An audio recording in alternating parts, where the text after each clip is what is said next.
Peddapeta Telugu Desam party Lok Sabha నియోజకవర్గాల అధ్యక్ష ప్రధాన కార్యదర్శుల ప్రకటన.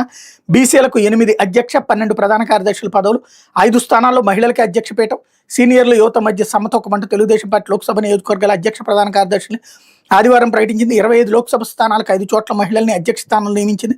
మొదటి నుంచి తెలుగుదేశం పార్టీకి వెన్నుముకగా నిలిచిన వెనుకబడిన వర్గాలకు సముచిత ప్రాధాన్యం ఇస్తూ 8 లోక్సభ స్థానాల్లో వాళ్ళని పార్టీ అధ్యక్షులుగా 12 చోట్ల ప్రధాన కార్యదర్శిగా నియమించింది. అధ్యక్ష పదవుల్లో ఓసీలకు 11, ఎస్సీలకు 4, ఎస్టీలు మైనార్టీలకు ఒక్కోటి చొప్పున కేటాయించింది. లోక్సభ నియోజకవర్గ అధ్యక్ష ప్రధాన కార్యదర్శుల ఎంపిక ముఖ్యమంత్రి చంద్రబాబు సుదీర్ఘ కసరత్తు చేశారన్నటువంటిది హైలైట్ చేసింది. ఇక్కడే ఎంత జాగ్రత్తగా రాసుకొస్తారంటే, రాష్ట్రంలో ఓసీలు ఎక్కువ, బీసీలు ఎక్కువ.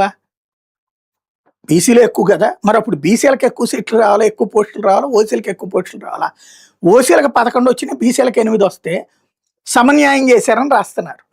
అది తెలుగుదేశం కాబట్టి. అదే జగన్ చేస్తే కనుక ఎక్కడ సమన్యాయం అని రాస్తారు.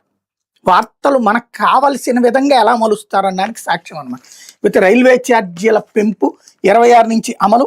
సబర్బన్ నెలవారీ సీజన్ టికెట్లకు 215 కిలోమీటర్ల లోపు సాధారణ ప్రయాణాలకు మినహాయింపు.